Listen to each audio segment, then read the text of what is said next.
ചക്കപ്പഴ സീസണല്ലേ. അപ്പോൾ ചക്കപ്പഴമൊക്കെ കിട്ടുന്ന സമയത്ത് ഇതുപോലൊരു വട്ടയപ്പം ഉണ്ടാക്കി നോക്കിക്കോട്ടോ. നല്ലൊരു ടേസ്റ്റാണ് കേട്ടോ. നമ്മൾ അടയൊക്കെ ഉണ്ടാക്കത്തില്ലേ, ആ അട ഉണ്ടാക്കുന്നതിലൊക്കെ ഈസിയാണ് കേട്ടോ. ഇത് 10 മിനിറ്റ് നേരം പോലും വേണ്ട. നമ്മൾ ചായ തിളയ്ക്കുന്ന നേരം കൊണ്ട് ഇതുപോലൊരു ഐറ്റം ഉണ്ടാക്കിയെടുക്കാം കേട്ടോ. വളരെ ടേസ്റ്റിയാണ്. കുട്ടികൾക്കൊക്കെ ഒരുപാട് ഇഷ്ടപ്പെടും. നല്ല രുചിയാണ് കേട്ടോ. അപ്പോൾ ഇതിൻ്റെ ഒരു പീസ് മതി നമുക്ക്. ഇതുപോലൊരു ഗ്ലാസ് ചായയുടെ ഒപ്പം ഒരു പീസ് കഴിക്കുകയാണെങ്കിൽ കുട്ടികൾക്ക് വയറ് നിറച്ച് കഴിക്കാൻ കിട്ടും. നല്ല രുചിയാണ്. ഉണ്ടാക്കുന്നത് എങ്ങനെയാണെന്ന് കാണിച്ചു തരാം കേട്ടോ. അപ്പോൾ എല്ലാവരും ഒന്ന് ഇതുപോലെ ഒരുപാട് ചക്കയുടെ ഒന്നും ആവശ്യമൊന്നുമില്ല. ഒരു വാള് ചക്ക മതി കേട്ടോ. അപ്പം ഉണ്ടാക്കാൻ പറ്റുന്നവർ അതുപോലെ ഒന്ന് കിട്ടുമ്പോൾ ഒന്ന് ഉണ്ടാക്കി നോക്കിയേ. അപ്പോൾ ഞാനിപ്പോൾ എടുത്തേക്കുന്നത് കണ്ടില്ല, ഒരു വാള് ചക്കയായിരുന്നു കേട്ടോ. അപ്പോൾ ഞാനിപ്പോൾ അത് നമ്മുടെ ഒരു മിക്സിയുടെ ജാറിലേക്ക് എടുത്തിട്ടുണ്ട് കേട്ടോ. ഇനി കല്ലില്ലാത്ത ശർക്കരയാണെങ്കിൽ നിങ്ങൾക്ക് ധൈര്യമായിട്ട് അതുപോലെ ചതച്ച് പൊട്ടിച്ചങ്ങ് ഇട്ട് കൊടുക്കാം. ഇനി കല്ലുള്ള ശർക്കരയാണെങ്കിൽ ശർക്കരപ്പാനി ഇതുപോലെ ചക്കപ്പഴത്തിന് മുകളിലേക്ക് ഒഴിച്ചിട്ട് ഇതുപോലെ ഒരു 3-4 ഏലക്ക ഇട്ട് കൊടുക്കാം കേട്ടോ. പിന്നെ ചെറിയ ജീരകം ഉള്ളവർക്ക് ചെറിയ ജീരകം കൂടെ അതിൻ്റെ ഫ്ലേവർ ഇഷ്ടമുള്ളവർക്ക് ഇട്ട് കൊടുക്കാം. ഞാൻ ഇപ്പോൾ ഇട്ട് കൊടുത്തിട്ടില്ല കേട്ടോ. ഇപ്പോൾ ഇനിയിപ്പോൾ ഇട്ട് കൊടുക്കുന്നത് എന്ന് വെച്ചിട്ടുണ്ടെങ്കിൽ ഒരു മുട്ടയാണ് കേട്ടോ. നല്ലൊരു കേക്കിൻ്റെ ടേസ്റ്റ് വരും കേട്ടോ. നമ്മൾ ചക്കപ്പഴത്തിൻ്റെ കേക്ക് കഴിക്കത്തില്ല, അതിൻ്റെ ടേസ്റ്റാണ് കേട്ടോ. നല്ല രുചിയാണ്. അപ്പോൾ അതിനിപ്പം കുറച്ച് വെള്ളം, ഒരുപാട് വെള്ളം ഒഴിക്കേണ്ട, ഒരു നുള്ള വെള്ളം കൂടെ ഒഴിച്ചിട്ട് നമുക്ക് സോഡാപ്പൊടി ഉണ്ടല്ലോ, സോഡാപ്പൊടി ഉണ്ടെങ്കിൽ ഇട്ട് കൊടുക്കാം. എന്നിട്ട് അതുപോലെ ഒന്ന് പേസ്റ്റ് പോലെ കണ്ടില്ല, നന്നായിട്ടൊന്ന് അരച്ചെടുക്കാം കേട്ടോ. ഇനി ഇതിൻ്റെ അകത്തേക്ക് നമുക്ക് ഗോതമ്പ് പൊടിയാണ് ചേർക്കാനുള്ളത്. അപ്പോൾ ഗോതമ്പ് പൊടി ചേർക്കേണ്ടവർക്ക് ഗോതമ്പ് പൊടി ഇട്ട് കൊടുക്കാം. അല്ലാത്തവർക്ക് വേണമെങ്കിൽ മൈദമാവ് ഇട്ട് കൊടുക്കാം. അല്ലെങ്കിൽ റവ വേണമെങ്കിൽ ഇട്ട് കൊടുക്കാം. ഏതെങ്കിലും ഇട്ട് കൊടുത്താൽ മതി. ഇപ്പോൾ ഞാൻ ഇട്ട് കൊടുത്തേക്കുന്നതെന്ന് വെച്ചിട്ടുണ്ടെങ്കിൽ ഗോതമ്പ് പൊടി 1.5 ഗ്ലാസ് ഗോതമ്പ് പൊടിയാണ് ഇട്ട് കൊടുത്തേക്കുന്നത്.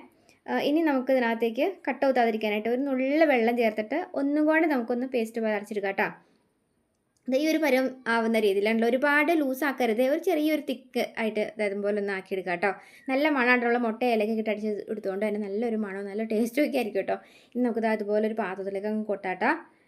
ഇനി നന്നായിട്ട് അതൊന്ന് മിക്സ് ചെയ്തെടുക്കണം. ഇതിങ്ങനെ മിക്സ് എടുത്ത് നോക്കുമ്പോൾ നമ്മൾ മധുരം ഉണ്ടോയെന്ന് നോക്കാട്ടെ. നമ്മൾ ശർക്കര ഇട്ടേക്കുന്നത് നമ്മൾ അടിച്ചെടുക്കുമ്പോൾ ചിലപ്പോൾ ഇത്തിരി മധുരം കുറഞ്ഞു പോകും. അപ്പോൾ അങ്ങനെ മധുരം കുറഞ്ഞു പോകുന്നുണ്ടെങ്കിൽ നിങ്ങൾക്ക് പഞ്ചസാര ഇട്ട് കൊടുക്കാം കേട്ടോ. ആ പഞ്ചസാര ഇട്ട് അഡ്ജസ്റ്റ് ചെയ്യാം. ഇനി ഇതുപോലെ നമുക്ക് പാനിലേക്ക് ഒരു ഇത്തിരി നെയ്യ് ഉണ്ടെങ്കിൽ നെയ്യ് എടുത്ത് ഒഴിച്ചു കൊടുക്കാം. അതിനുശേഷം നമുക്ക് ഇത്തിരി വെളിച്ചെണ്ണയും കൂടെ എടുത്ത് ഒഴിക്കാം കേട്ടോ. പാൻ നന്നായിട്ട് ചൂടാവണേ. ഇതുപോലെ നന്നായിട്ട് എല്ലാ സ്ഥലത്തും ആവുന്ന രീതിയിൽ ഒന്ന് ഇതുപോലെ ആക്കി കൊടുക്കാം കേട്ടോ.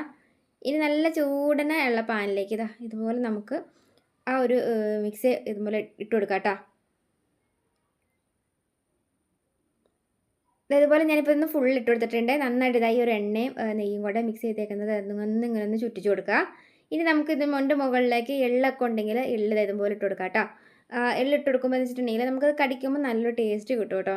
ഇതുപോലെ ഒന്ന് ഇട്ട് കൊടുത്തിട്ട് ഒരു ഏകദേശം ഒരു 10 മിനിറ്റ് നേരത്തോളം നമുക്കൊന്ന് സിമ്മിലിട്ട് വേവിച്ചെടുക്കാം കേട്ടോ. കാഷ്യൂ നട്ട്സൊക്കെ ഉണ്ടെങ്കിൽ ഒന്ന് അതിന് മുകളിലിട്ട് കൊടുക്കാം. നമ്മളത് കടിക്കുമ്പോൾ നല്ലൊരു ടേസ്റ്റ് ആയിരിക്കും കേട്ടോ.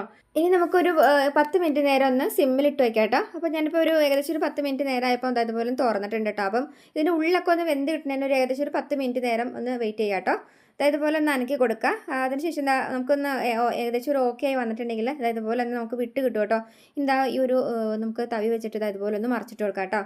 ഇനി നമ്മളിതുപോലെ ഒന്ന് മറിച്ചിട്ട് കൊടുത്തതിന് ശേഷം ഒരു ഇത്തിരി എണ്ണ നമുക്ക് ഇതുപോലെ ഒന്ന് സൈഡിൽ കൂടെ ഒന്ന് ചുറ്റിച്ച് കൊടുക്കാം കേട്ടോ. ഒരുപാട് എണ്ണയുടെ ഒന്നും ആവശ്യമൊന്നുമില്ല. നമുക്ക് നല്ല രീതിയിൽ തന്നെ അതൊന്ന് ആവി തന്നെ അതൊന്ന് വെന്ത് കിട്ടും കേട്ടോ. ഇതുപോലെ അടിഭാഗമൊക്കെ ഒന്ന് നന്നായിട്ടൊന്ന് മുരിഞ്ഞ് കിട്ടുമ്പം ഒരു 5 മിനിറ്റ് നേരത്തോളം നമുക്കതൊന്ന് മറിച്ചിട്ടിട്ടൊന്ന് മുരിച്ചെടുത്താൽ മതി കേട്ടോ. നല്ല രീതിയിൽ തന്നെ അതൊന്ന് നല്ല രീതിയിൽ നല്ല ടേസ്റ്റിൽ മുരിഞ്ഞ് കിട്ടും. ഇതുപോലെ ഒന്ന് നന്നായിട്ടൊന്ന് മുറിച്ചെടുക്കുകയാണെങ്കിൽ നല്ല അലുവ പോലത്തെ പഞ്ഞി പോലത്തെ വട്ടയപ്പായിരിക്കും കേട്ടോ. നമുക്ക് ഒറ്റ പീസ് മതി കേട്ടോ. നമ്മൾ ചായയുടെ ഒക്കെ ഒപ്പം തന്നെ കഴിക്കാനൊക്കെ ആയിട്ട് നല്ല മഴയത്തൊക്കെയാണ് ഇതുപോലെ ചക്കയൊക്കെ കിട്ടുന്ന ടൈമിൽ ഒരു വാളൻ ചക്ക ഉണ്ടെങ്കിൽ ഇതുപോലെ ഉണ്ടാക്കി എടുക്കാം കേട്ടോ. കുട്ടികൾക്ക് ഒരുപാട് ഇഷ്ടപ്പെടും. സ്കൂളൊക്കെ വിട്ട് വരുന്ന ടൈമിലൊക്കെ കുട്ടികൾക്ക് ഇതുപോലെ ചക്കയ്ക്ക് ഇരിപ്പുണ്ടെങ്കിൽ ഒന്ന് ഉണ്ടാക്കി കൊടുത്തു നോക്കട്ടോ. നല്ലൊരു ടേസ്റ്റാണേ. അപ്പോൾ നല്ലൊരു വീഡിയോ വീണ്ടും കാണാം. നിങ്ങൾക്ക് വീഡിയോ ഇഷ്ടപ്പെട്ടെന്ന് തോന്നിയിട്ടുണ്ടെങ്കിൽ എല്ലാം മൂലൊക്കെ ഒന്ന് ഷെയർ ചെയ്യാൻ മറക്കരുത് കേട്ടോ. പിന്നെ ഫോളോ ചെയ്ത ഫ്രണ്ട്സ് ഉണ്ടെങ്കിൽ ഒന്ന് ഫോളോ കൂടി ചെയ്ത് വയ്ക്കണേ. അപ്പോൾ നല്ലൊരു വീഡിയോ വീണ്ടും കാണാം. ബൈ.